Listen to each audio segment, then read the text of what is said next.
boa noite a todos que nos assistem para mais uma versão, é a quarta edição já do nosso Conexão, ESA OAB São Paulo e ESA OAB do Rio de Janeiro, em que estamos debatendo a reforma do Código Civil. Hoje, o nosso encontro é sobre direito de empresa e teremos aqui a participação de dois membros da Comissão de Juristas, como sempre, um da ESA do OAB São Paulo e outro da ESA do OAB do Rio de Janeiro.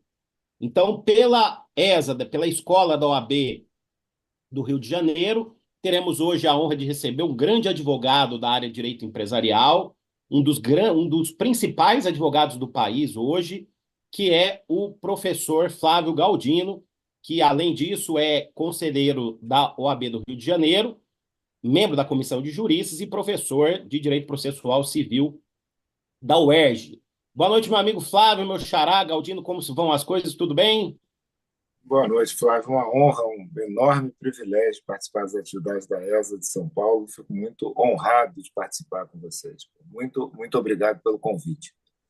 Obrigado, Flávio, professor Flávio, e eu também cumprimento o nosso amigo João Quinelato, que é o diretor da ESA do Rio de Janeiro, que infelizmente hoje não pôde estar conosco. Quero cumprimentar também o conselheiro da OAB São Paulo, também foi membro da comissão de juristas, enquanto o Flávio Galdino foi membro da comissão de empresas, o Bunazar foi nosso consultor geral, participou de praticamente todos os livros, né, dando seus palpites, suas sugestões. Também é nosso coordenador de núcleo aqui na ESA, professor da escola, e grande professor aqui na cidade de São Paulo, na Faculdade de Direito Mackenzie, no mestrado da IPD, entre outras instituições. Professor Bonazar, boa noite, meu amigo. Boa noite, caríssimos professores Flávio Tartucci e Flávio Galdino. Uma honra estar aqui hoje nas nossas ESAs, não é?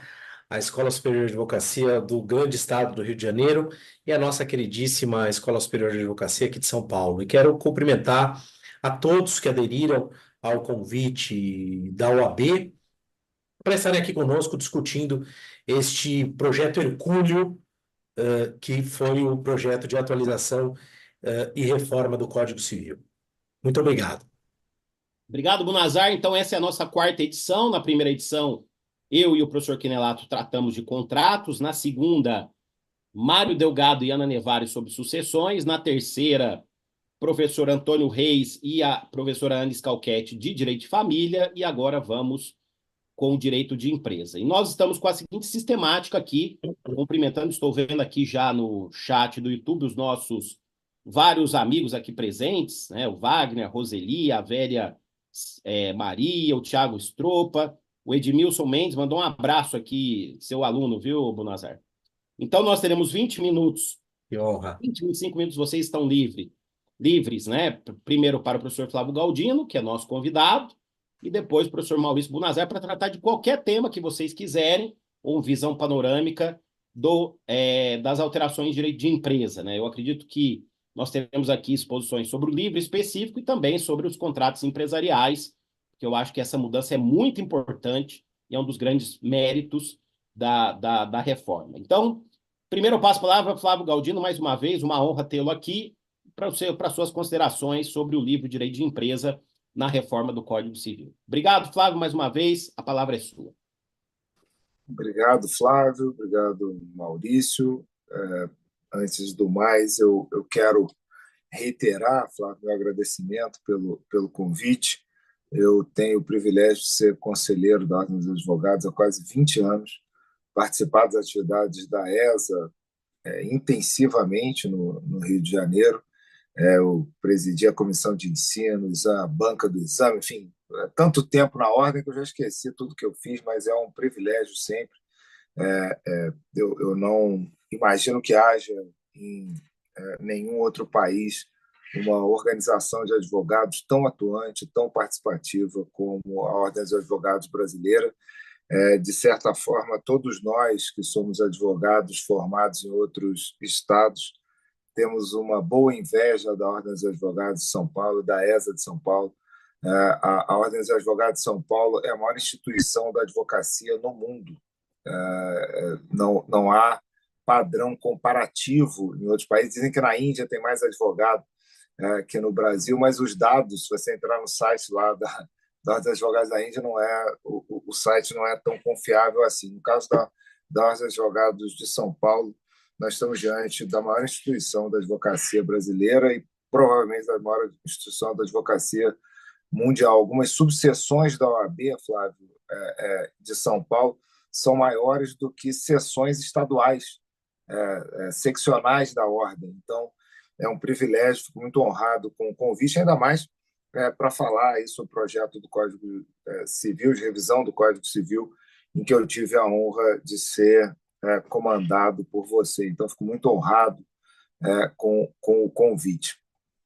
Eu pretendo usar o meu tempo aí para compartilhar com os colegas advogados que estão em busca de informações e atualização sobre o Código, como você bem disse, uma espécie de visão panorâmica, focando em alguns temas determinados que parecem da maior importância para a advocacia, né? Tentando fugir de temas muito acadêmicos, discussões talvez acadêmicas demais ou aprofundadas demais, para focar nos temas de interesse da advocacia. Como já foi dito nos eventos anteriores, a comissão do Código Civil foi uma comissão bastante plural, felizmente plural, né, diferente de outras comissões, e sem nenhum demérito para essas outras, né, diferente da comissão das outras comissões. Isso é uma comissão plural que conta com magistrados de primeiro grau, desembargadores, ministros, advogados, acadêmicos, enfim, uma comissão ampla e abrangente,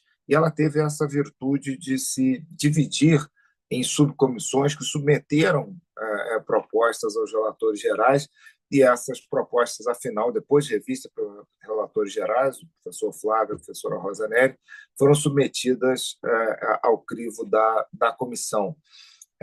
A lógica da subcomissão de direito empresarial, que era composta por mim, mas presidida pela professora Paula Forgione, composta pelo desembargador Moacir Lobato, pelo doutor Marcos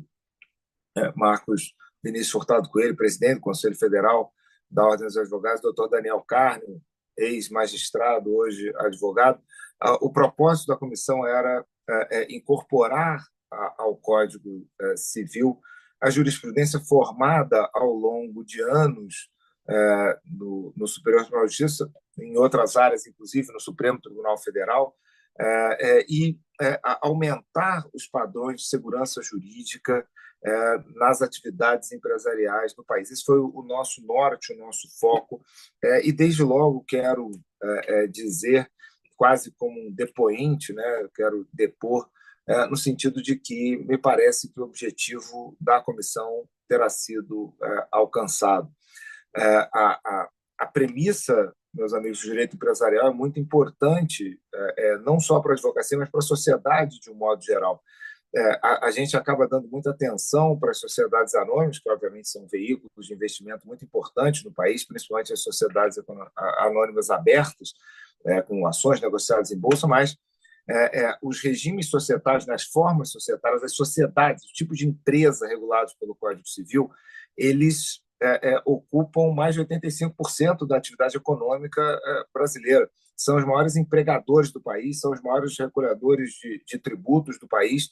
Enfim, é o tipo mais utilizado pelo empreendedor, né? Quem vai montar uma empresa multinacional para fazer carros, monta uma sociedade anônima. Mas, o restaurante que você frequenta, a oficina onde você leva o seu carro para consertar, a loja de confecção, enfim, todas essas atividades empresariais que ocupam a maior parte da atividade empresarial brasileira são regidas pelo Código Civil e, de fato, como se tem dito, o Código Civil já nasceu com uma necessidade de atualização, porque ele tinha sido elaborado ou gestado ou concebido nas décadas de 60 e 70, e quando ele entrou em vigor, evidentemente, a vida já tinha andado um pouco. O Superior Tribunal de Justiça fez um trabalho magnífico de evolução jurisprudencial em cima do Código, mas a evolução por precedentes que o Código de Processo Civil de 2015 preconiza e valoriza, ela acaba deixando o direito assistemático, né? O Código Civil, ou o Código de Processo, ou o Código Penal, eles gozam da grande vantagem da organicidade, da sistematicidade, que trazem para o aplicador do direito dois atributos fundamentais, quais sejam o atributo da integridade e o atributo da coerência. Quando os tribunais começam a decidir de forma esparsa, obviamente o sistema evolui, né? A lógica do sistema é essa, mas em determinado momento é necessário fazer uma trava de arrumação e trazer para o sistema, trazer para a organicidade do código aqueles movimentos de evolução jurisprudencial.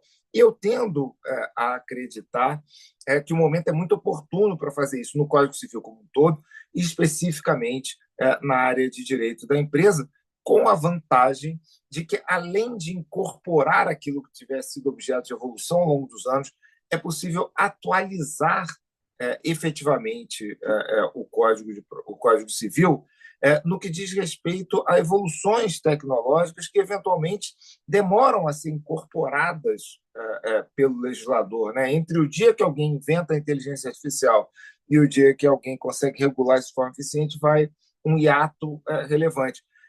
A proposta que a Comissão do Código Civil elaborou para o direito da empresa, ela consegue não apenas trazer a jurisprudência que tinha sido construída ao longo de 20 anos pelo Superior Tribunal de Justiça. A comissão conta com diversos ministros do Superior Tribunal de Justiça atuantes na seção de direito privado, na segunda seção do tribunal, mas, além disso, tentando atualizar o código com notas de evolução tecnológica, além, é claro, do livro de direito digital, com uma grande inovação, mas para a própria área de direito empresarial. Quando o advogado tem a oportunidade de comparar o anteprojeto apresentado pela comissão e o Código Civil, ele constata com clareza, com uma clareza quase ofuscante, que o jurisdicionado, o administrado, o empresário, ele sai melhor do que ele entrou nesse processo legislativo. Quer dizer, o código, a reforma do código, obviamente o legislador, o Congresso Nacional é soberano, o parlamento vai deliberar sobre as propostas da comissão, mas aprovadas essas propostas, o código sai muito melhor do que entrou. Eu, Flávio, Maurício, pretendo apresentar aqui uma visão panorâmica em dois aspectos. O aspecto do direito de empresa e o aspecto dos contratos empresariais, já ciente de que serei corrigido, colmatado e de toda a sorte aperfeiçoado pelas observações do professor Maurício. No que diz respeito ao direito da empresa, me parece que o código demandava uma atualização um pouco mais intensiva, diria até um pouco mais incisiva. Por quê? Porque, embora a legislação das empresas tenha sido atualizada em vários aspectos, um exemplo é o direito da insolvência, por exemplo, que sofreu atualizações ao longo dos anos, em 2005, depois várias alterações, culminando em 2020 com uma atualização muito grande. A atualização das formas societárias deixou a desejar. Nos contratos empresariais, a gente teve a lei da liberdade econômica, que deu ali uma mexida. Mas, no que diz respeito às formas empresariais, o Código Civil poderia ter sofrido evolução ao longo do tempo, não sofreu, de forma que cria agora uma oportunidade importante para atualização.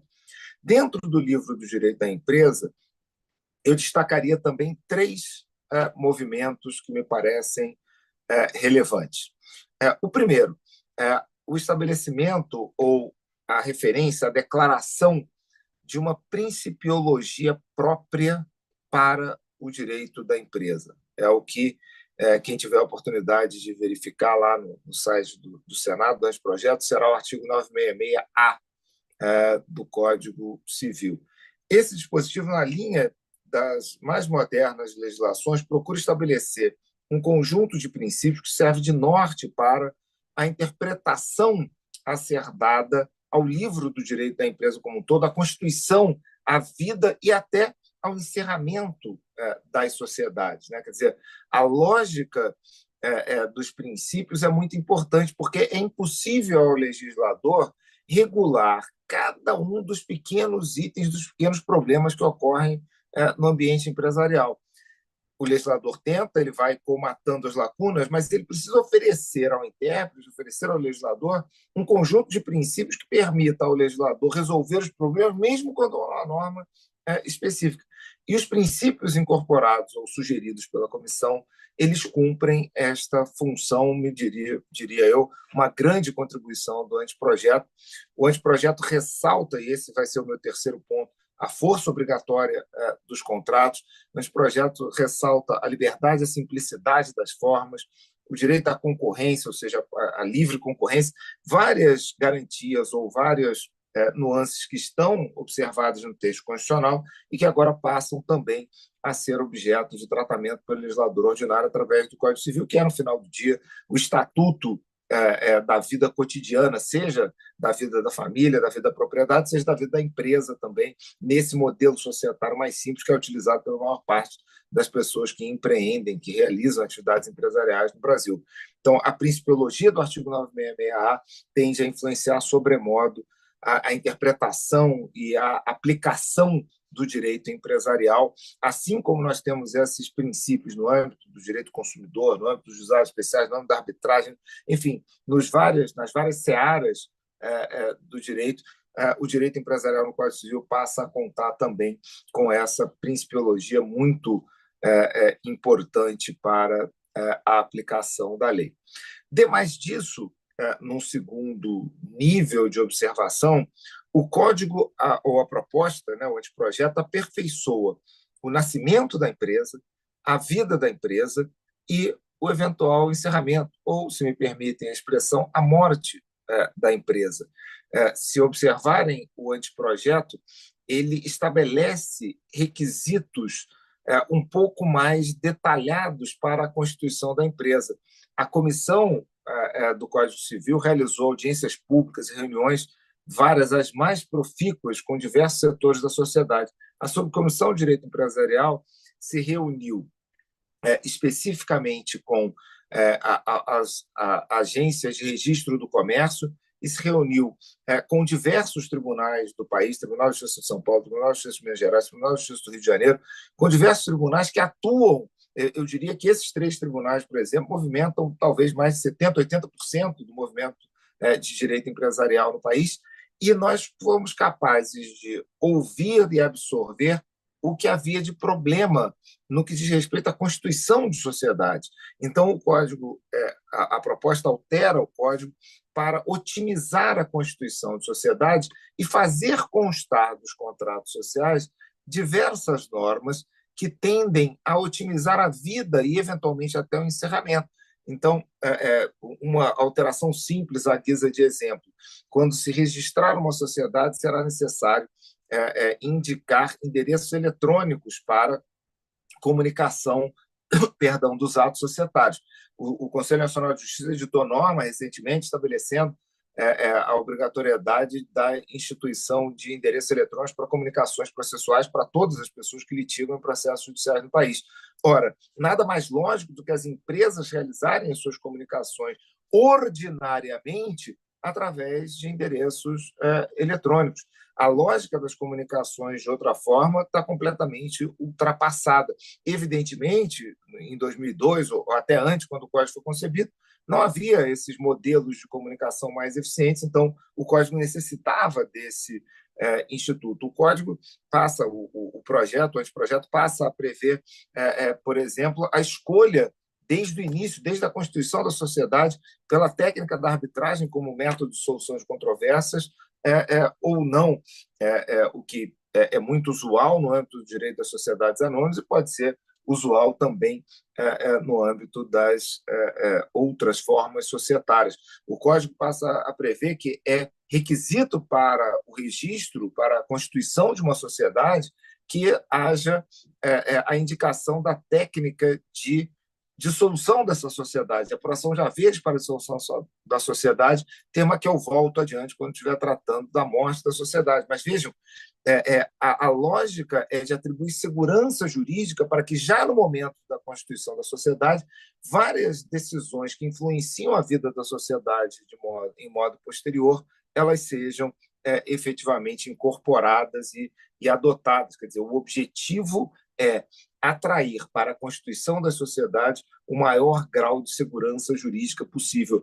Tudo que o empresário deseja quando ele constitui uma sociedade é previsibilidade, saber o que acontece quando a sociedade dá certo, o que acontece quando a sociedade dá errado.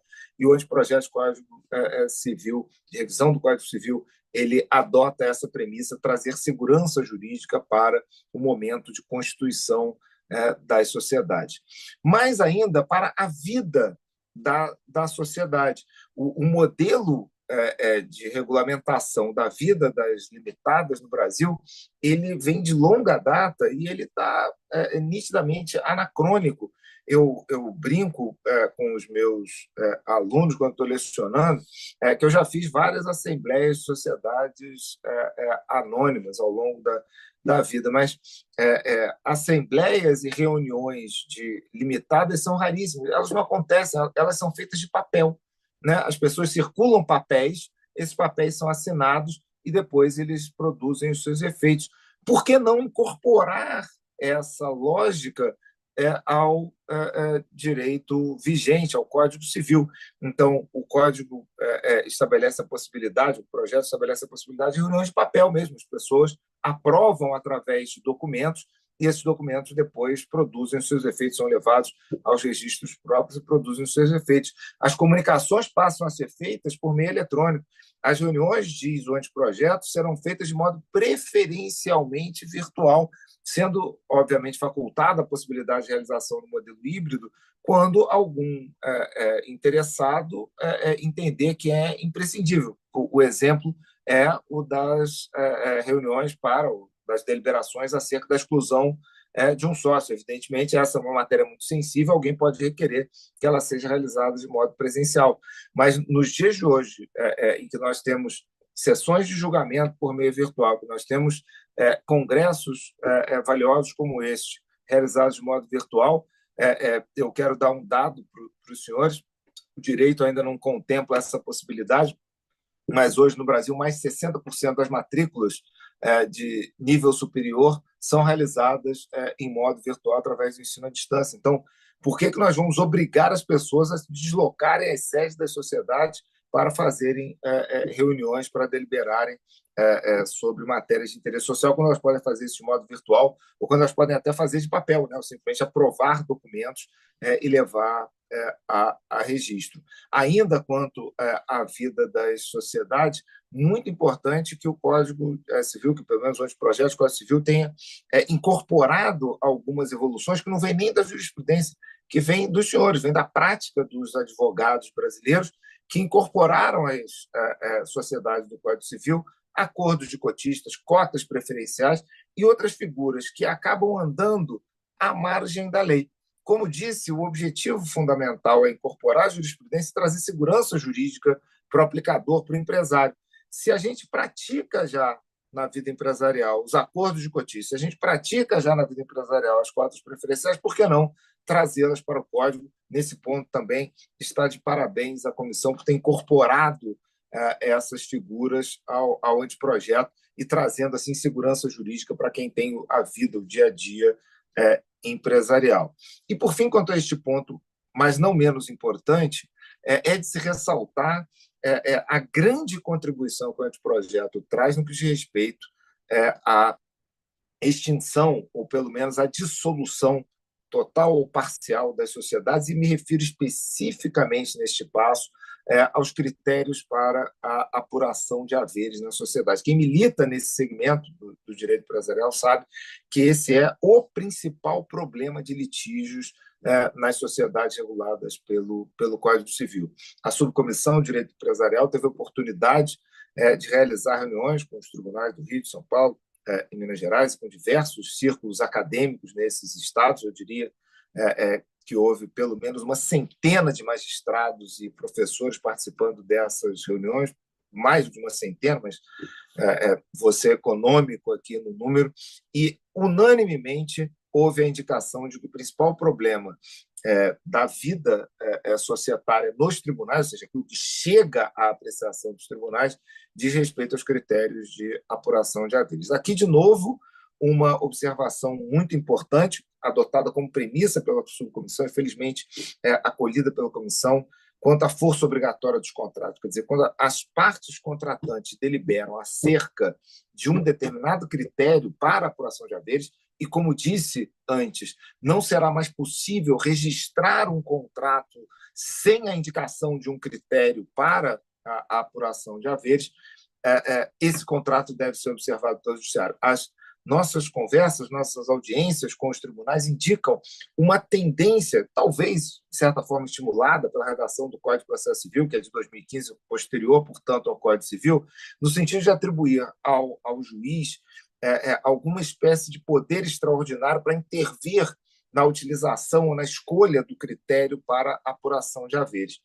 Quero lhes dizer que foi opinião quase unânime também dos magistrados que esse é um problema muito grande, até porque o magistrado não é treinado, o magistrado normalmente precisa do amparo de um auxiliar da justiça, de um perito, que possa subministrar elementos. Os critérios variam de acordo com o mercado, de acordo com a atividade econômica, os critérios já variam de acordo com o tempo, critérios que eram utilizados há 10 anos não são mais utilizados, enfim, uma série de problemas colocam não só o empresário e os advogados numa situação complexa, mas, pior do que isso, colocam o juiz numa situação complexa de ter que escolher entre critérios mais justos ou menos justos, e os critérios de justiça variam igualmente, acerca da forma mais adequada, do método mais adequado para a apuração de haveres. Pois bem, a lógica é: o contrato vai estabelecer um critério e esse critério não é passível de revisão pelo magistrado. A ideia é a ideia de intervenção mínima nos contratos sociais. A ideia é de que as partes têm autonomia, que nós estamos cuidando de empresários, de pessoas que se dedicam profissionalmente à atividade empresarial. Então, não se presume a priori alguma espécie de vulnerabilidade, embora, evidentemente, ela possa ocorrer, mas, no normal dos casos, ela não ocorrerá. E, na hipótese de contratos envolvendo profissionais, empresários profissionais, aqueles critérios que foram escolhidos no contrato social e que não podem, não é possível registrar um contrato sem a opção pelo critério, eles serão observados pelo juiz. Se houver, por acaso, uma falha e for registrado um contrato sem o critério será aquele patrimonial escolhido pelo Superior Tribunal de Justiça. O Superior Tribunal de Justiça debate esse tema há décadas.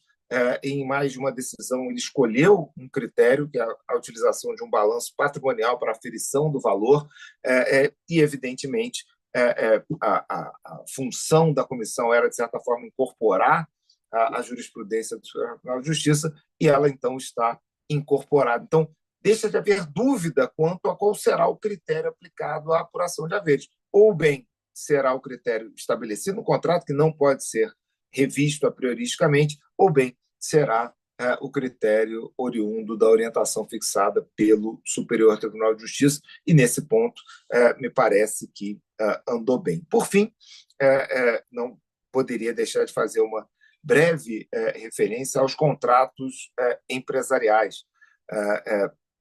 O Código Civil ele desde a sua origem, muito rico no que diz respeito aos contratos civis. Ele tem regras que vêm sendo construídas pela jurisprudência e pela doutrina. Temos aqui 2 doutrinadores de escola do Código Civil. A lógica de construção vem funcionando, mas parecia necessário incorporar algumas regras relativas aos contratos empresariais, regras que dizem respeito à aplicação do princípio da boa-fé nos contratos empresariais, regras que dizem respeito à aplicação dos usos e costumes da área de atuação daquela atividade empresarial, regras que dizem respeito à atipicidade dos contratos empresariais, que, de fato, eles evoluem antes do direito, os agentes econômicos eles constroem instrumentos contratuais antes que o legislador consiga incorporá-los. Enfim, uma série de disposições que me parecem muito produtivas para o intérprete, para o aplicador da lei, no tratamento dos contratos empresariais. Também nesta parte, eu quero dizer que, na minha visão, o tema tem sido objeto de muito debate entre comercialistas e até entre civilistas, mas eu quero dizer que, na minha visão, o Código sai dessa revisão, acaso o soberano legislador incorpore essas sugestões, ele sai muito melhor do que ele entra, não apenas com respeito ao direito empresarial, quer dizer, das sociedades, das empresas, mas ele sai muito melhor também com respeito aos contratos empresariais. Eram essas, Flávio, Maurício, as minhas considerações iniciais. Eu estou observando o prazo. Magistrados têm prazos impróprios, advogados como nós têm prazos próprios. Eu penso que observei aqui o meu prazo e, de novo, Flávio, Maurício, muito honrado em secundá-los neste debate e muito, muito honrado em participar das atividades dos advogados em São Paulo, especificamente da ESA de São Paulo. Muito obrigado pelo convite, pela oportunidade. Eu fico à disposição para debater esse tema instigante. Obrigado, Flávio. Lembrando aqui, parabéns pela bela exposição. Lembrando aqui que temos 650 inscritos para esse nosso curso, essa quarta edição da reforma do Código Civil, conexão da ESA do Rio com a ESA de São Paulo, direito de empresa, e temos aí cerca de 200 alunos nos acompanhando ao vivo pelo YouTube. Parabéns, breve visão aqui do nosso amigo Flávio Galdino, que foi componente da comissão de Direito de Empresa, com a professora Paula Forgione, que foi a subrelatora do livro, desembargador Moacir Lobato, Daniel Carno, o professor Daniel Carno, que há pouco tempo era juiz de direito, e o ex-presidente do Conselho Federal da OAB, o Dr. Marcos Vinícius Furtado Coelho. Fizeram um trabalho excelente, sem dúvida alguma, e eu destaco aí essas regras próprias sobre contratos empresariais de forma inédita. Nós teremos no Código Civil um tratamento de contratos empresariais. Professor Bunazar, tem a palavra, meu amigo está em casa também, para suas considerações sobre o livro Direito de Empresa. Mais uma vez, boa noite a todos. Professor Flávio Galdino, uma alegria ouvi-lo.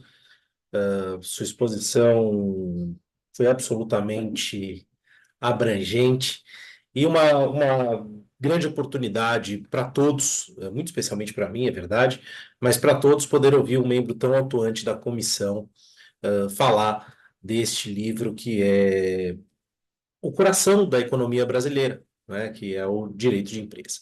E eu quero, talvez na mesma linha do que fez Vossa Excelência, estabelecer algumas premissas gerais para que depois o nosso diretor da OAB, da ESA São Paulo, o professor Flávio Tartucci, a quem parabenizo por essa iniciativa genial desses encontros, possa fazer as suas considerações como relator dessa ingente revisão e atualização. Muito bem.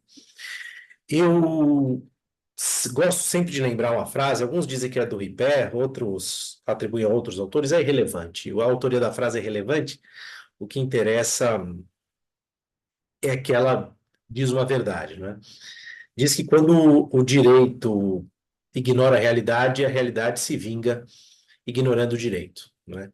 Nós temos uma configuração normativa, né, no Brasil que é muito clara e merece ser exposta para os que nos estão acompanhando aqui. Quando nós vivíamos sob a égide do Código Civil de 1916, tínhamos o Código Comercial de 1850, nós tínhamos o quê? Nós tínhamos um sistema de duplo regime obrigacional. Obrigações civis, obrigações empresariais. O legislador de 2002 houve por bem, penso eu acertadamente, unificar o regime de direito das obrigações. Quando o legislador unifica o direito das obrigações, obviamente que o legislador não unifica o direito civil e o direito comercial. São matérias autônomas, né? São matérias irmãs, é verdade, mas são matérias autônomas, com cátedras próprias, com princípios próprios, com lógicas próprias. E aí, o legislador de 2002, então, estabelece um regime, acaba por estabelecer um regime jurídico unitário para disciplinar situações que muitas vezes são diferentes, né? O que eu quero dizer com isso?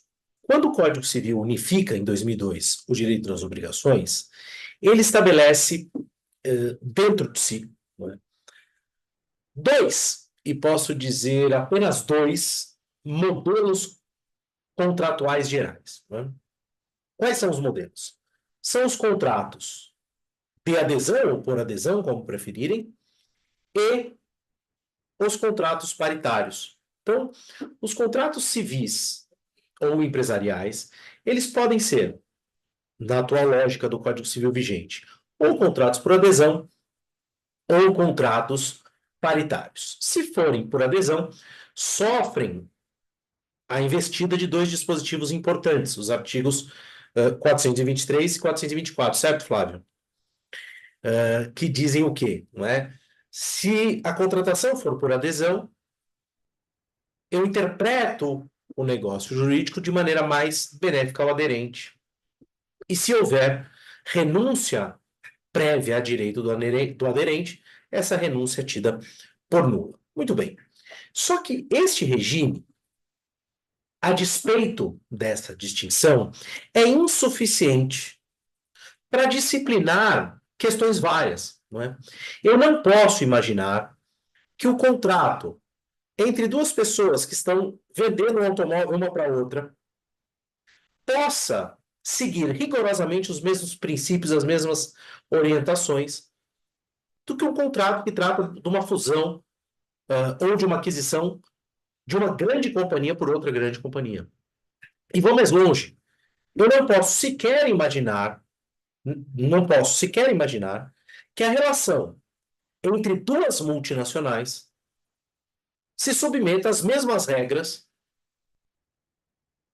do que, eventualmente, uma contratação entre duas pequenas mercearias. Então, mesmo dentro do direito empresarial, nós temos situações diferentes. E aí nós podemos pensar, e os meus amigos, eu os cumprimento todos aqui, boa noite a todos, obrigado pela gentileza das mensagens, muito carinhosa aqui, estou vendo todas, muito obrigado.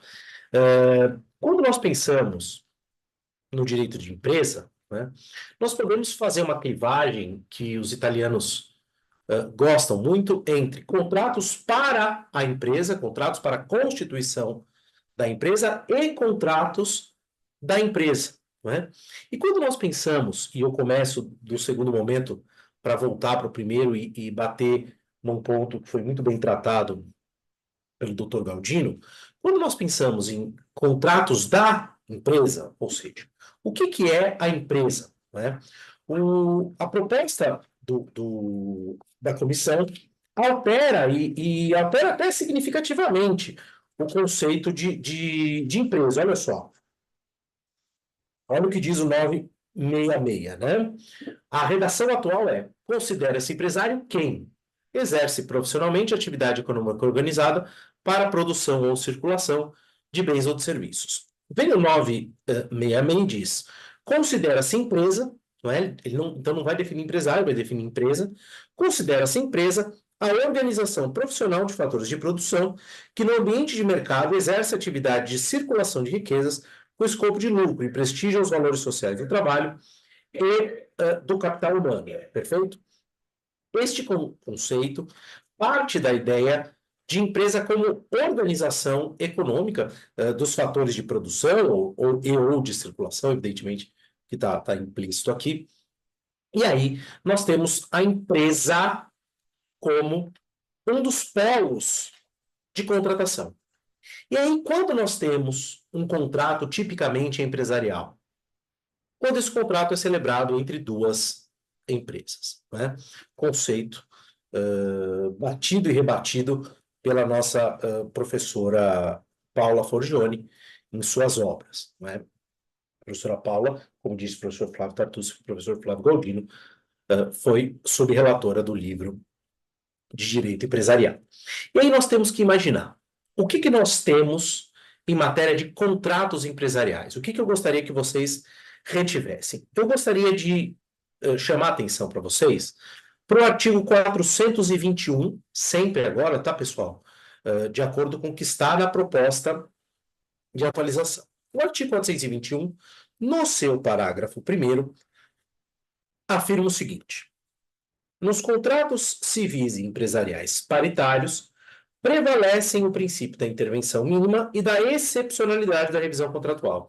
Esse dispositivo não é uma grande novidade, porque ele é uma melhoria, vamos dizer assim, em relação à lei da liberdade econômica, não é? Se o contrato for paritário, se os contratos civis e empresariais paritários gozam de uma proteção que que os fazem mais imunes à intervenção heterônoma e faz com que a sua revisão seja excepcional. Muito bem.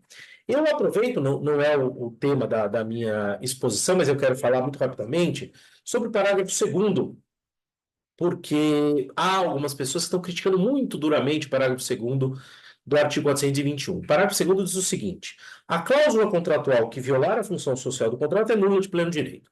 E muitas pessoas, até boas pessoas, estão dizendo que esse dispositivo é um absurdo, que esse dispositivo gera insegurança jurídica, e que ele é uma total novidade no ordenamento jurídico. A gente dizendo, a comissão incluiu algo que não estava previsto. Pessoal, com todo respeito, com todo respeito mesmo, claro, isso é um radical equívoco, não é? Basta vocês abrirem o Código Civil agora, no artigo 2035, que vocês vão ver lá. Nenhuma convenção prevalecerá se contrariar normas de ordem pública, tal qual previsto para a função social do contrato. Então, quando o professor Miguel Reale inclui lá, não é? Nenhuma convenção prevalecerá, é até mais radical, porque são dois momentos lógicos, não é? Se no momento da formação eu violo a função social, aquela disposição é nula. Se no momento da formação aquela disposição é existente, válida e eficaz, mas por um fator superveniente ela deixa de acudir à função social, ela pode ser ineficacizada, tá bem? Então, o 2035 é muitíssimo mais radical do que está aqui. E ninguém levantou grandes problemas com relação a isso. Então, feita essa nota, eu gostaria de chamar a atenção para o artigo 421C. Então, o 421, agora estou aqui já dizendo, do direito projetado, né? O 421 vai dizer que os contratos civis e empresariais paritários contam com proteção contra intervenção e contra a revisão. O 421C vem e faz algo muito útil para nós, advogados, advogadas, juízes, árbitros e principalmente para os empresários. O Dr. Galdino falou uma frase, repetiu, acredito que 3 vezes, uma expressão que nunca é repetida demasiado, que é: direito empresarial é direito da segurança jurídica. O que nós precisamos é de previsibilidade. E aí vem o 421C e dispõe o seguinte: os contratos civis e empresariais presumem-se paritários e simétricos, se não houver elementos concretos que justifiquem o afastamento dessa presunção, e assim interpretam-os pelas regras desse código. Muito bem. Então, olha que coisa interessante. Se o contrato for civil ou for empresarial, se o contrato for disciplinado pelo Código Civil, já há uma presunção de que ele é paritário e simétrico. Permitam-me, né, até em homenagem aos muitíssimos ouvintes que estão aqui, dar um conceito muito rápido, muito breve, do que diabo é um contrato paritário, que diabo é um contrato simétrico, né? Contrato paritário, nós estamos aí bastante acostumados a ouvir, não é? Contrato paritário é aquele contrato que não é por adesão, em que as partes tiveram realmente possibilidade de discutir o clausulado, de formar a norma contratual. Perfeito. E o que é um contrato simétrico? Aqui, a simetria, não é, já é um conceito um bocadinho mais complexo, que merece uma análise mais detida, mas para que vocês não fiquem sem nenhuma resposta, tenham aí algum fio, não é, para poder começar a compreender esse dispositivo, vamos imaginar a simetria como equilíbrio, não é? Equilíbrio informacional. Equilíbrio não é exatidão, tá bom? Equilíbrio informacional, equilíbrio econômico. O professor Flávio Tartucci gosta de dizer também equilíbrio social, consinto. Então, baseemos-nos nesses 3 pilares de noções de equilíbrio. Muito bem. Então, se nós estivermos diante do contrato civil empresarial, haverá uma presunção de que eles são paritários e simétricos. E se eu tenho essa presunção, eu posso distribuir o ônus argumentativo de maneira muito clara. Se eu estou defendendo a sociedade empresária A numa ação em que a sociedade empresária B é representada pelo Dr. Galdino, e eu digo, juiz, árbitro Tartucci, este contrato aqui padece de assimetria informacional radical, papapá, por isso essas regras não se aplicam. Opa, o ônus argumentativo de demonstrar essa assimetria esse ônus é todo meu. Esse ônus argumentativo é todo meu. Então isso traz já uma segurança importante. Para que eu saia um pouquinho do que já disse o professor Galdino, eu quero chamar a atenção para o parágrafo 1º do artigo 421-C. Né? Eu não vou ter tempo, evidentemente, de tratar de todos esses dispositivos, mas eu quero falar de algum deles aqui. Para a sua interpretação, os contratos empresariais exigem os seguintes parâmetros adicionais de consideração e análise. Então, veja que a comissão do livro de empresa, essa comissão conseguiu acertadamente, diga-se, incluir um regime jurídico não normativo propriamente dito, de modo a comprometer a unidade do direito obrigacional, mas princípios interpretativos que são fundamentais para que nós reconheçamos as diferenças que há nos casos concretos. Então, vejam que interessante esse inciso segundo, que eu fiquei fã, realmente fiquei fã, não é? Olha que interessante. A boa-fé empresarial mede-se também pela expectativa comum que os agentes do setor econômico de atividade dos contratantes têm quanto à natureza do negócio celebrado e quanto ao comportamento leal esperado de cada parte. Por quê? Os empresarialistas, com toda a razão, né, costumam levantar uma bandeira de objeção, não à boa-fé, evidentemente que não, mas ao abuso da categoria da boa-fé para a criação de deveres que são inimagináveis para sujeitos espertos naquele ramo do mercado. Então, eu gosto de dar um exemplo que todos nós do direito entendemos.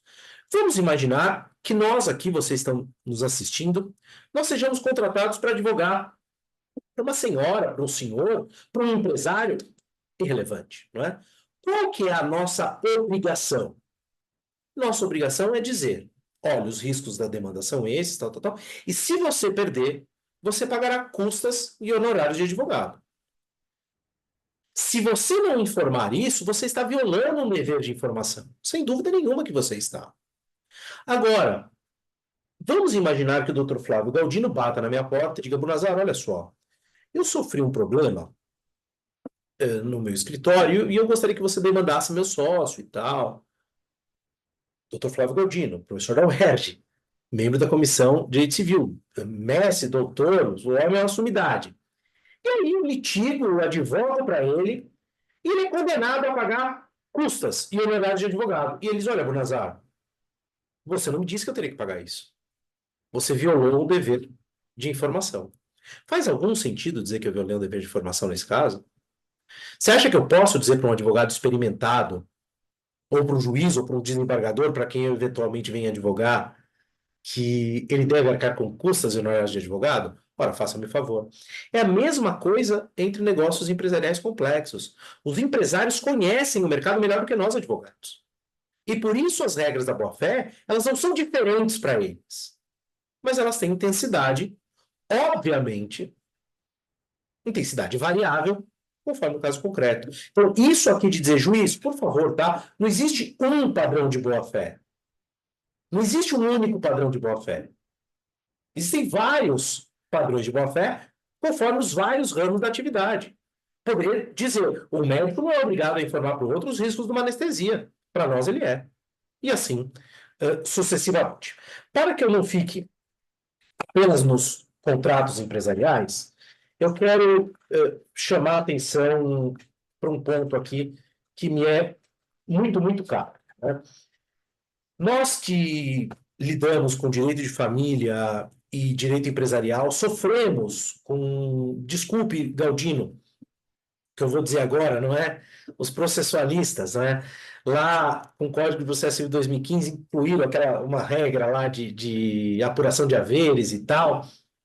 E aí, nós temos algumas situações que geraram problemas e que a comissão atendeu com bastante maestria. Cito duas e termino, tá, professor Flávio? Vou pedir 3 minutinhos a mais. Olha só. Os herdeiros do cônjuge ou do convivente de sócio, artigo 1027, queiram me perdoar por não ter dito. Os herdeiros do cônjuge ou do convivente de sócio, ou cônjuge ou convivente que dele se separou, divorciou ou dissolveu a união estável, caso não venham a integrar a sociedade, concorrerão à divisão periódica dos lucros até que se opere a dissolução parcial da sociedade. Meus caros, isso aqui é absolutamente genial, isso aqui é absolutamente brilhante, e isso aqui já estava no Código Civil de 2002, não com essa clareza solar aqui, tá bem? Então a comissão tem todos os méritos de ter deixado ainda melhor uma norma que já era boa no Código Civil de 2002 e que o Código de Processo Civil atrapalhou. Digo isso com todo respeito. Olha só. Cônjuge não é sócio. Cônjuge é cônjuge. Cônjuge não tem direito à participação social. Cônjuge tem direito à meação. Herdeiro não tem direito à participação societária. Herdeiro tem direito à herança. A categoria de teoria do direito que explica essa relação é a dos chamados direitos conexos. Direitos por conexão. Então não faz o menor sentido que eu termine o casamento e queira dissolver parcialmente a sociedade da qual a minha esposa é sócia. Isso não faz sentido. Agora, se ela tem lucros e o regime de bens com o qual nós nos unimos me dão direito a esses lucros, eu a eles concorro. Mas sem desestabilizar aquele organismo social, que é um organismo vivo e importante como a empresa. Eu não posso deixar a vida de uma sociedade empresarial ao sabor das paixões do professor Flávio Galdino, do professor Flávio Tartucci, da dona Maria Júlia, do seu Pedro Henrique. Não, a sociedade empresária ela tem de ser protegida das relações pessoais dos seus sócios, sempre que isso for possível. Perfeito? Então, esse dispositivo aqui é absolutamente fantástico. Chama a atenção do parágrafo. Chama a atenção agora do 1031 e do seu parágrafo 1º. Né? Nos casos em que a sociedade se resolver em relação ao sócio, o valor de sua cota, considerada pelo montante efetivamente realizado, liquidar-se-á conforme determinado no contrato social. Perfeito, maravilhoso. Vem o parágrafo 1º, e aqui, Flávio, depois você pode falar um pouquinho se você quiser. Eu não gostei de uma coisinha aqui só, né? Nesse parágrafo 1º. Ele diz assim: os haveres serão calculados em regra de acordo com os critérios fixados no contrato social. Eu não gosto desse em regra. Eu queria que os haveres fossem calculados sempre, né, sem exceção possível, de acordo com os critérios fixados no contrato social. A verdade é que vem o parágrafo 2º, estabelece lá, em caso de omissão do contrato social, o juiz observará como critério de apuração de haveres o valor apurado em balanço de determinação, tomando por referência a data da resolução, tal. Ah, perfeito, tomando por referência a data da resolução. E eu disse que ia parar aqui, mas eu não vou aguentar, Flávio, eu vou falar mais um minutinho do parágrafo 4º, que é fabuloso, faz uma diferença terrível esse dispositivo aqui. Qual é a data da resolução da sociedade? No caso de falecimento do sócio, do óbito. Então eu pego lá a certidão de óbito, vejo a data, vejo que morreu, acabou, já sei. Até a hora, não é? No caso de divórcio ou dissolução da união estável, a data da separação de fato. Então isso aqui é uma consagração da jurisprudência. A separação de fato põe fim ao regime de bens e, portanto, é esse o momento lógico em que eu devo considerar resolvida a sociedade. E aí vem lá o parágrafo 4º, outros marcos temporais importantíssimos, mas esses dois são os que me parecem mais importantes. O que eu quero dizer à guisa de conclusão disso aqui. Quando a gente pensa em sociedade empresária, há uma questão que eu gosto sempre de dizer, não é? Direito empresarial não é um ramo simples do direito. Julgar direito empresarial não é uma tarefa simples. E aí nós tivemos algumas decisões que depois foram acertadas pela jurisprudência do próprio Superior Tribunal de Justiça, que estabeleceram critérios, no meu modo de ver, equivocados para deliberação, para determinação dos haveres, não é? Eu não posso, para fins de extinguir uma sociedade, utilizar critérios como lucros eventuais. Isso não faz sentido, né? Permitam-me explicar para vocês por quê. Se eu quero comprar a participação societária do professor Tartucci num determinado negócio, faz todo sentido que eu contrate uma auditoria para fazer as expectativas de lucros futuros. Ela vê as contingências, e aí eu sei qual é o valor de mercado. Agora, se eu sou sócio do professor Flávio e eu estou querendo sair da sociedade, eu não posso expectar para o futuro. Eu preciso saber daquele momento quanto ela vale. Por quê? Porque, como dizem os comercialistas, anos, empresa é risco, né? Se eu simplesmente pagar para o professor Tartucci as chances de lucro daquela empresa, eu estou desconsiderando radicalmente todos os riscos a que ela eventualmente estará sujeita. E eu poderei, por um cálculo demasiado otimista, gerar, sem sombra de dúvida, um enriquecimento injustificado. E, portanto, o melhor critério é, primeiro, aquele que as partes quiseram, contrato social. Na falta dele, esse do balanço de determinação, nos termos do que está no parágrafo 2º do artigo 1031. Pelo que eu cumprimento penhoradamente a comissão pelo trabalho fabuloso que fizeram aqui. Muitíssimo obrigado, meus caros amigos. Obrigado, professor Galdino, pela sua exposição. Obrigado por estar aqui conosco. Muito obrigado, professor Tartucci, pela oportunidade de estar aqui discutindo esse tema com Vossas Excelências, grandes juristas. Muito obrigado. Obrigado, professor Bunazar. Nossas palmas e saudações. Excelentes temas. Alguns eu já ia até perguntar, você já adiantou. Quero também mandar uma saudação aqui para todos que nos acompanham pelo chat. A Camila Felberg, faz parte da nossa Comissão de Direito Civil, da OAB São Paulo, elogiando a escolha dos expositores. Ariadne Alves pergunta o número do projeto de lei. Ainda não há o número, porque o senador Rodrigo Pacheco está montando uma comissão especial para que a tramitação seja mais rápida lá no Senado Federal. Então, ainda não temos, mas acredito que antes do fim do mês nós teremos a proposição do projeto.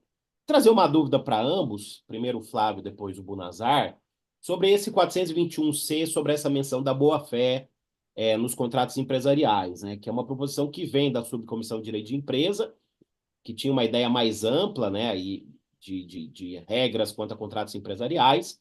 As principais foram condensadas nesse 421C, e me parece que quando há menção aí a justas expectativas e comportamento leal dos empresários, com conexão também a regras de tráfego, é uma boa-fé menos intervencionista, na minha visão. É uma boa-fé que valoriza mais a questão do comportamento probo dirigente do empresário, mas ela tem uma intervenção menor do que a boa-fé que vemos, por exemplo, no Código de Defesa do Consumidor. Não sei qual é a opinião de ambos. Vamos lá, Flávio Galdino, depois Bunazar. Esse tema é um tema muito rico para debate. Flávio, eu tendo a concordar com você, mas não sem antes parabenizar o professor Maurício pela exposição precisa e bastante detalhada ali dos contratos empresariais para, enfim, para aprendizado de todos nós, Maurício. Muito, muito obrigado e parabéns. E eu quero dizer também, quero registrar que concordo com a sua observação de que o Código de Processo Civil trouxe mais problema do que solução no que diz respeito à apuração de haveres, porque aparentemente ele alargou os poderes dos juízes para esse tipo de controle, né, dos critérios para apuração de haveres, ao usar um verbo que aparentemente outorga aos juízes esses poderes. A comissão, em boa hora, está, se não exatamente corrigindo, pelo menos atenuando esse problema. Eu sou insuspeito, Maurício, porque eu comecei a minha vida acadêmica há 25 anos como substituto do professor Luiz Fux, a quem sempre rendo meus agradecimentos, minhas homenagens, na nossa Faculdade de Direito da UERJ, né, substituindo numa turma de graduação, e tenho certeza que não é a visão do Fux, que depois já do Código já escreveu diversos trabalhos sobre segurança jurídica, sobre e nas suas decisões ele encarece a segurança jurídica, mas obviamente a gente faz o projeto, depois o legislador faz o que quer com ele. Mas eu encareço o seu ponto, quer dizer, o Código Civil, o anteprojeto, pelo menos agora, está ajudando a atenuar um problema criado pelo legislador no Código de Processo Civil. Quanto ao 421-C, Flávio, em benefício de todos, eu leio aqui também, né? E eu, desde logo, já concordo com você, mas leio para enfatizar a minha concordância. Os contratos civis empresariais presumem-se paritários semestres se não houver elementos concretos que justificam o afastamento dessa presunção, e assim interpretam pelas regras deste Código, ressalvados os regimes jurídicos previstos em leis especiais. 2. A boa-fé empresarial mede-se também pela expectativa comum que os agentes do setor econômico de atividades contratantes têm quanto à natureza do negócio celebrado e quanto ao comportamento leal esperado pela parte. Evidentemente, é uma norma restritiva em relação ao que nós podemos chamar aqui de uma cláusula geral de boa-fé que eventualmente seja aplicável a contratos de consumo ou até mesmo a outros tipos contratuais em que pode haver uma presunção de vulnerabilidade ou, enfim, um tipo de contrato de adesão.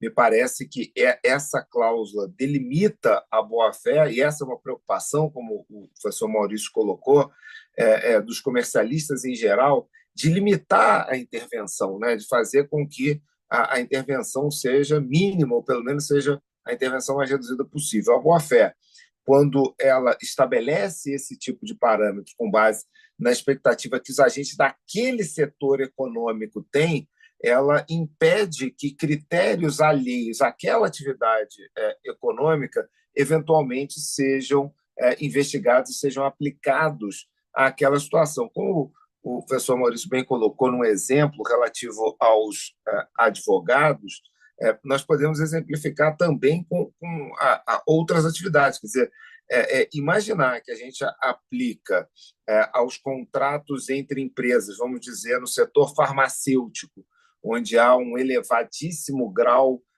de técnica, né, de elementos científicos nas informações transmitidas de parte a parte, que nós vamos aplicar o mesmo critério que nós aplicamos, por exemplo, nos contratos empresariais envolvendo produtos agrícolas, são critérios diferentes que os contratantes adotam nas suas negociações e na contratação. Se a gente extrai o critério de um e aplica no outro, não funciona. Então, essa expectativa comum que os agentes do setor econômico das atividades, quer dizer, a gente não precisa só investigar o estado anímico de cada um dos contratantes, a gente investiga o que dentro daquele setor econômico se pratica. É algo, como você bem colocou, Flávio, que a professora Paula Forgione, já nos seus livros sobre contratos empresariais, professa e defende há muito tempo.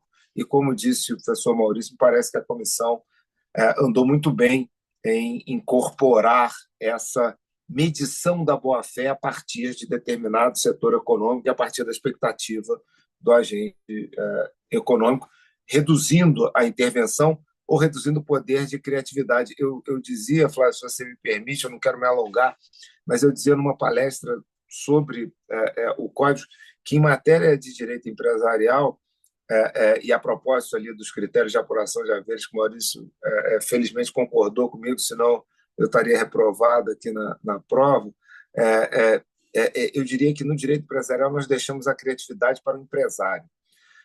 Transferir a criatividade do critério, por exemplo, ou de outras nuances dos contratos empresariais para o juiz é um risco muito grande, porque o juiz não atua naquele segmento, o juiz é naturalmente um generalista, eu não quero apanhar quando eu chegar em casa, sou casado com uma juíza, mas o juiz é um generalista. Imaginar que o juiz vai entender de contratos empresariais do setor farmacêutico, do setor agropecuário, ou em outros setores parecidos, não parece uma premissa muito eficiente. Então, deixar para os parâmetros daquele segmento econômico me parece uma solução, como disse o professor Maurício, digna dos nossos melhores aplausos. Bonazar e a boa-fé, meu caro empresarial. Professor, eu vou ousar muito pontualmente ter uma pequeníssima discordância de forma, talvez, porque provavelmente não de fundo, com relação à conclusão a que os meus doutos Flávios chegaram aqui. Não me parece, e preciso refletir mais, evidentemente, não é? Que esse inciso segundo do parágrafo primeiro trouxe uma boa-fé menos rigorosa. Eu não acho que nós poderíamos dizer isso. Eu acho, até, por isso que eu disse que é mais de forma do que de fundo, que fazendo coro ao que o Dr. Galdino disse, o que esse dispositivo impõe é, magistrado, magistrado, árbitro, né, juiz, vamos dizer assim, não observe a boa-fé como se ela fosse uma roupa de numeração única. A cada setor da economia, a cada tipo contratual, a cada tipo negocial, eu terei exigências específicas de cumprimento da boa-fé. Pode ser, pegando o exemplo do que o Dr. Galdino disse aqui duas indústrias químicas, farmacêuticas, pode ser que uma certa informação que não seria praxe dar numa compra e venda de imóvel, estou dando um exemplo maluco aqui, seja fundamental dar numa farmacêutica, por exemplo, num negócio entre farmacêuticas. Talvez. Então, eu não creio que haja, assim, duas boas-fés, vamos dizer. A boa-fé do consumidor, que é mais rigorosa, mais séria, e a boa-fé empresarial, que é mais fluida. Não. Me parece que boa-fé é uma só. É agir com honestidade, agir com lealdade, honrar a palavra dada. Agora, o que significa agir com honestidade, com lealdade, com transparência no contrato A é diferente do que significa fazer no tipo de contratação B. Me parece que é muito mais uma regra de juiz. Analise o caso concreto. Analise as circunstâncias econômicas concretas para então decidir se houve respeito ou desrespeito à boa-fé objetiva. E vou mais longe, professor Flávio Tartucci. Eu vou defender, num futuro próximo, se essa norma for aprovada, ou ainda que não seja, que esse dispositivo se aplica a todo o direito. Não, eu vou dizer que não se aplica só à boa-fé empresarial. Vou dizer que o juiz deve observar sempre a relação econômica subjacente. Vou dizer que esse dispositivo tem uma vocação generalizante, né? Que no Código de Defesa do Consumidor é proteger o consumidor, evidentemente, na relação do trabalho, na relação civil, na relação empresarial. Esse dispositivo realmente é de se aplaudir. Só vai ter um problema para aplicar, que é pelo 421B, que é aquele que separa os tipos contratuais e evita a contaminação, né? Justamente porque as peculiaridades e as funções de cada um dos tipos contratuais, ela tem que ser preservada, né? Permita-me só avisar os nossos ouvintes o que diz esse 421B, né? Só para que vocês eventualmente não sejam com um projeto aberto. Deve-se levar em conta para o tratamento legal e para a identificação das funções realizadas pelos diversos tipos contratuais as circunstâncias de disponibilizar. Primeiro, bens e serviços ligados à atividade de produção e de intermediação das cadeias produtivas, típicos dos contratos celebrados entre empresas. 2. Bens e serviços terminais das cadeias produtivas ao consumidor final, marca dos contratos de consumo. Força de trabalho a uma cadeia produtiva, característica dos contratos de trabalho. Bens e serviços, independentemente de sua integração a qualquer cadeia produtiva, como se dá com os contratos civis. Eu vou dizer uma coisa, esse dispositivo 421B, se eu não me engano, isso aqui é o que o Pianovski chama de dimensão funcional dos tipos contratuais. Esse 421B vai ser um caminho seguro, fazendo aqui um exercício de previsão, não é? Um caminho seguro para que nós densifiquemos a boa-fé objetiva. Ou seja, a boa-fé objetiva será uma no inciso será a mesma em todos os incisos, evidentemente, mas em graus de intensidade variáveis conforme cada uma dessas partes. Então eu acredito nisso. E vou dizer mais, né? Não no sentido de ser mais ou menos rigorosa, mas o seu conteúdo desenhado de uma maneira diferente. Muito bem, Bonazar, belo debate. Eu vou mudar de tema rapidinho para o último assunto. Eu terminei, estou terminando, na verdade, falta tutela e curatela, a atualização do nosso código comentado, né, que eu tenho com o Schreiber, com o Simão, com o Marquinho, Marco Aurélio Bezerra de Mello e com o Mário Delgado. E eu toquei muito nos assuntos familiares e empresariais, e nisso a reforma é muito boa, Muito. porque ela tinha problemas. Você tocou em alguns assuntos, né? Eu lembro que hoje o 977 do Código Civil proíbe que cônjuges casados por comunhão universal e separação obrigatória constituam sociedade. Na reforma fica clara a norma, faculta-se aos cônjuges ou conviventes de união estável contratar sociedade entre si ou com terceiros, né? Fica claro isso, tira essa trava. No 978, que fala da outorga, da desnecessidade de outorga do cônjuge para alienar os imóveis que integram o patrimônio da empresa ou gravá-los de ônus real. Há uma polêmica se aqui hoje a união estável está incluída ou não, né? A gente coloca a união estável.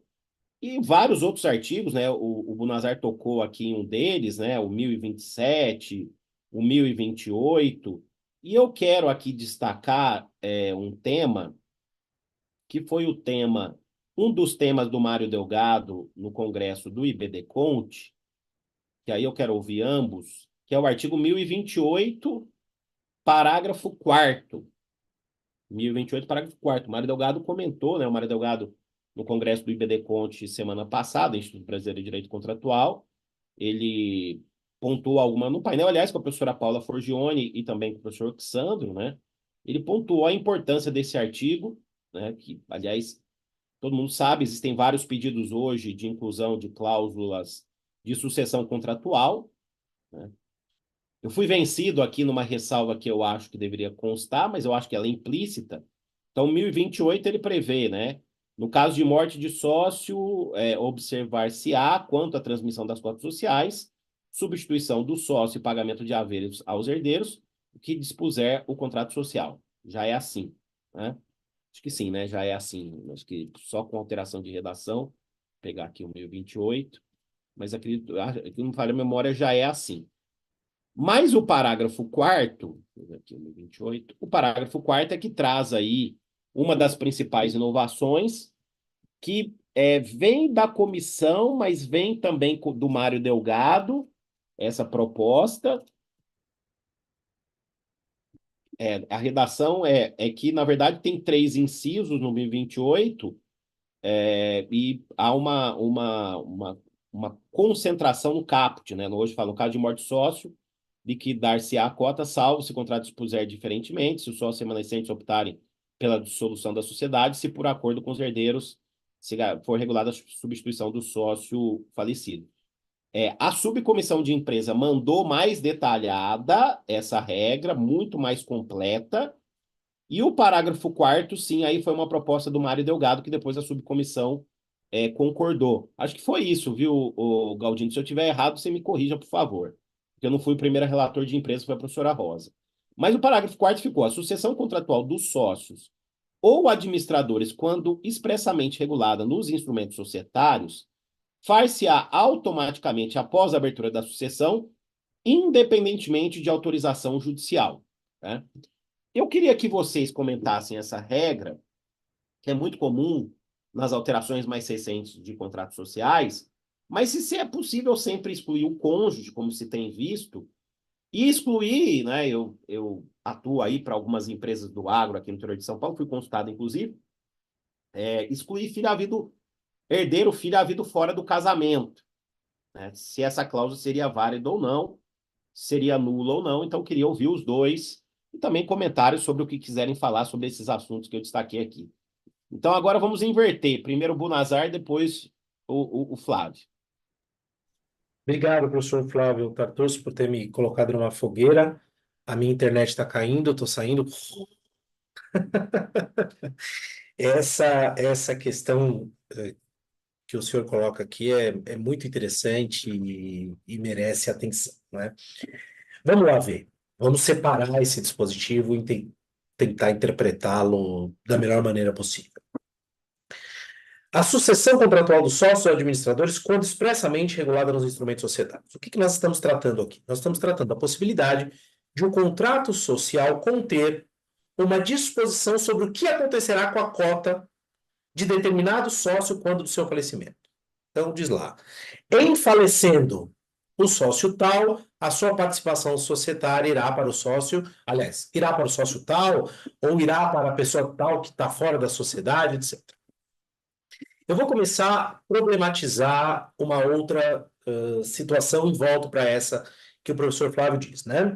O que significa dizer que ela far-se-á automaticamente, independentemente de autorização judicial? Essa expressão, automaticamente, ela precisa ser vista com grano Salles. Por quê? Porque imaginemos que eu seja sócio de uma sociedade empresária, né? E faça uma disposição contratual dizendo que, no caso de meu falecimento, será sócio daquela sociedade o doutor Galdino. Só que o doutor Galdino é advogado, ele não quer ser empresário, não quer ser sócio da sociedade empresária, coisa nenhuma. É óbvio que esse automaticamente aqui não dispensa a adesão do Galdino a essa disposição contratual. Eu escrevi, acho que na terceira edição do meu livro de invalidade, que essa disposição contratual, ela não é, escrevendo sobre lege lata, né, direito positivo, hoje, ela não é uma disposição sobre herança de pessoa viva, não é? Ela tem uma clara natureza de estipulação em favor de terceiro.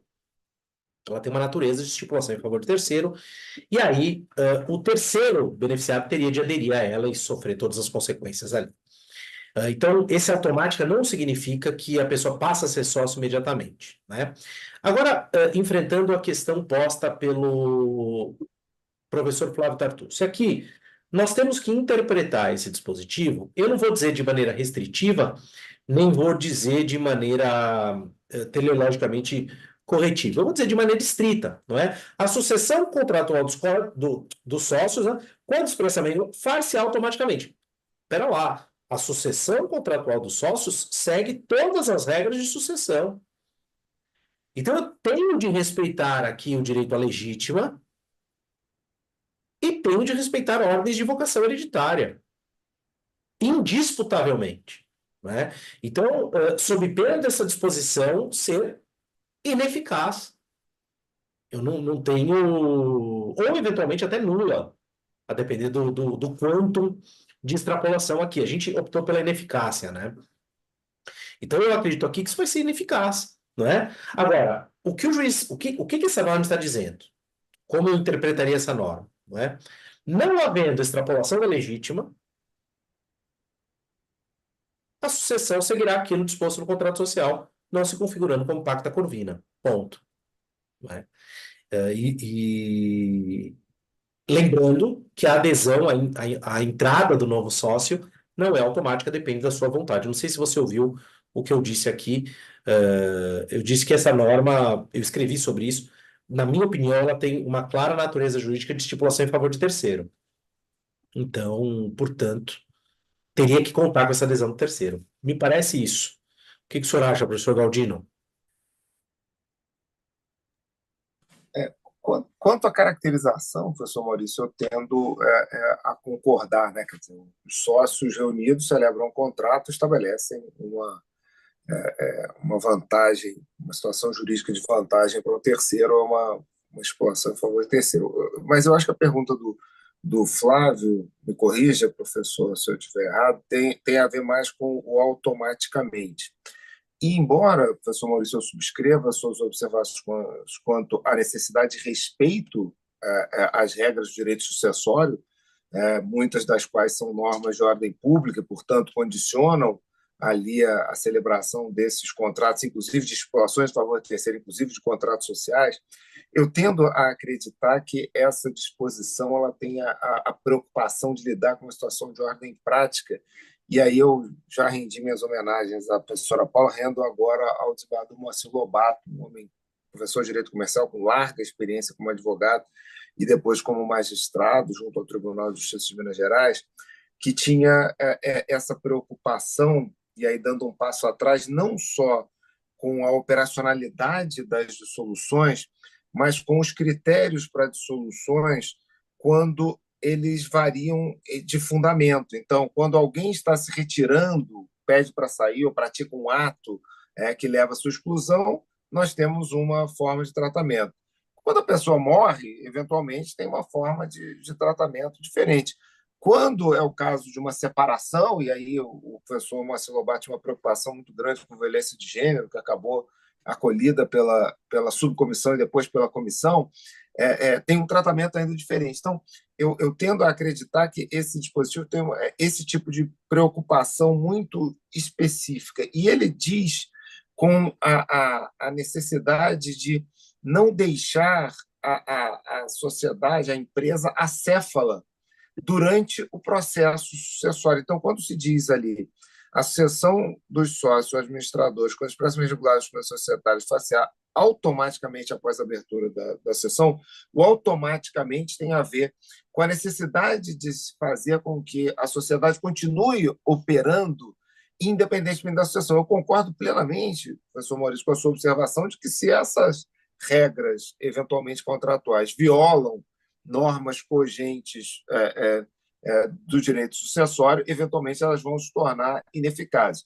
Mas, na hipótese disso não acontecer, nós teríamos aqui uma hipótese de sucessão opelegis, né? Ou seja, o sujeito faleceu, amanhã tem que tomar uma deliberação. Quem vota nessa deliberação tem que esperar abrir o inventário, nomear inventariante, como é que funciona a transferência automática. Se alguém questionar, e aí eu vou no seu ponto, se alguém questionar o critério utilizado, ou pode ser que nem o critério seja questionável, mas as circunstâncias do caso podem fazer com que aquela transferência para um dos herdeiros seja excessiva, né?